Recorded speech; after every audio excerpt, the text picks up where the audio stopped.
जीवन के उतार चढ़ाव में स्थिरता। एक विशाल वृक्ष की भांति बुद्ध के इस गहरे और सारगर्भित वचन का अर्थ है कि जीवन में प्रशंसा और निंदा, लाभ और हानि, सुख और दुख सब कुछ अस्थायी है। ये सब एक तेज हवा की तरह आते और चले जाते हैं, लेकिन सच्चे सुख और शांति के लिए हमें एक विशाल वृक्ष की तरह स्थिर रहना चाहिए, जो इन सभी परिवर्तनों के बीच अडिग और शांत बना रहता है। यह संदेश हर किसी के लिए अत्यंत महत्वपूर्ण है, क्योंकि जीवन में हर व्यक्ति को किसी न किसी रूप में इन चार जोड़ों प्रशंसा और निंदा, लाभ और हानि, सुख और दुख का सामना करना पड़ता है।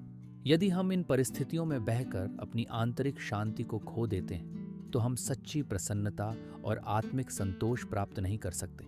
मनुष्य का स्वभाव ऐसा होता है कि वह प्रशंसा में प्रसन्न हो जाता है और निंदा से दुखी हो जाता है। जब उसे लाभ होता है तो वह आत्मविश्वास से भर जाता है, लेकिन हानि होते ही वह निराश हो जाता है। इसी तरह सुख आने पर वह उत्साहित हो जाता है और दुख आने पर टूट जाता है। लेकिन बुद्ध हमें यह सिखाते हैं कि हमें इन सब परिस्थितियों में स्थिर रहना चाहिए, ठीक वैसे ही जैसे कोई विशाल वृक्ष आंधी तूफानों के बावजूद अपनी जड़ों में स्थिर रहता है। लोग अक्सर दूसरों की प्रशंसा और निंदा करते रहते हैं। जब कोई हमारी प्रशंसा करता है तो हमें अच्छा लगता है, लेकिन जब कोई हमारी आलोचना करता है तो हमें बुरा लगता है। लेकिन बुद्ध का उपदेश हमें यह समझाने के लिए है कि दूसरों की राय हमारे जीवन की सच्चाई को निर्धारित नहीं कर सकती। प्रशंसा और निंदा से परे होने के लिए स्वयं को जानें। यदि आप अपने कार्यों की सच्चाई को जानते हैं तो कोई भी आलोचना या प्रशंसा आपको प्रभावित नहीं कर पाएगी। दूसरी बात है कि अपनी आत्मा पर भरोसा करें। बाहरी लोग आपके जीवन की पूरी सच्चाई नहीं जानते, इसलिए किसी की आलोचना या प्रशंसा को अंतिम सत्य न मानें। और तीसरी बात, आत्म सुधार पर ध्यान दें। यदि आलोचना उचित है तो उसे सीख के रूप में लें, यदि यह अनुचित है तो इसे हवा में बह जाने दें। जीवन में हर किसी को कभी न कभी लाभ और हानि का सामना करना पड़ता है। जब हमें लाभ होता है तो हमें लगता है कि सब कुछ हमारे नियंत्रण में है, लेकिन जब हानि होती है तो हम हताश हो जाते हैं। बुद्ध हमें यह सिखाते हैं कि लाभ और हानि दोनों ही क्षणिक हैं। यदि हम इनसे बंधे रहेंगे तो हम अपनी आंतरिक शांति को खो देंगे। लाभ और हानि के चक्र से ऊपर उठने के लिए वास्तविकता को स्वीकार करें। जीवन हमेशा एक समान नहीं रहेगा। हानि के समय धैर्य रखें और लाभ के समय अहंकार से बचें। संतोष का अभ्यास करें। जो कुछ भी हमारे पास है उसमें संतुष्ट रहना सीखें। ये मानसिक स्थिरता बनाए रखने में मदद करता है। और समझें कि यह भी बदल जाएगा। यदि आज हानि है तो कल लाभ भी होगा। ये संसार निरंतर परिवर्तनशील है। सुख और दुख दोनों ही जीवन के दो पहलू हैं। कोई भी हमेशा सुखी नहीं रह सकता और कोई भी हमेशा दुखी नहीं रहेगा।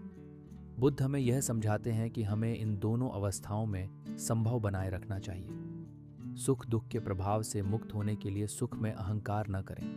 जब जीवन में सुख आता है तो हम अक्सर अहंकारी हो जाते हैं और इसे स्थायी मान लेते हैं, लेकिन यह भ्रम है। वैसे ही दुख को स्वाभाविक माने। जब दुख आता है तो इसे जीवन का एक हिस्सा माने और इसे सीखने का अवसर बनाएं। दूसरों से अपेक्षाएं कम रखें या जितना हो सके न रखें। ये अपेक्षाएं ही दुख की वजह बनती है। आप बदलाव खुद में कर सकते हैं, दूसरों में नहीं। और सबसे अहम बात, ध्यान और आत्मनिरीक्षण करें। ध्यान हमें इन दोनों स्थितियों में संतुलन बनाए रखने में मदद करता है। बुद्ध कहते हैं कि हमें जीवन में इन सभी परिवर्तनों के बीच एक विशाल वृक्ष की तरह स्थिर रहना चाहिए। एक वृक्ष तेज हवाओं, बारिश और धूप का सामना करता है, लेकिन अपनी जड़ों में स्थिर रहता है। हमें भी अपने भीतर ऐसी ही स्थिरता विकसित करनी चाहिए। एक मजबूत और स्थिर व्यक्ति बनने के लिए धैर्य का विकास करें। जीवन में हर परिस्थिति को धैर्य के साथ स्वीकार करें। आध्यात्मिकता को अपनाएं। ध्यान, योग और प्राणायाम जैसे साधनों से मन की स्थिरता विकसित करें। जैसे शरीर को व्यायाम की जरूरत होती है, वैसे ही मन को भी ध्यान और सकारात्मक चिंतन की आवश्यकता होती है। बुद्ध का यह संदेश हमें सिखाता है कि जीवन में सुख दुख, लाभ हानि, प्रशंसा निंदा सब कुछ अस्थायी है। यदि हम इन परिवर्तनों के अनुसार बहने लगते हैं तो हम कभी भी सच्ची शांति और आनंद प्राप्त नहीं कर सकते। लेकिन यदि हम एक विशाल वृक्ष की तरह अपनी आत्मा की जड़ों में स्थिर रहना सीख जाते हैं तो हम जीवन के किसी भी तूफान का सामना कर सकते हैं। तो चलिए आज से ही इस सीख को अपनाते हैं और अपने जीवन को शांत, स्थिर और आनंदमय बनाते हैं।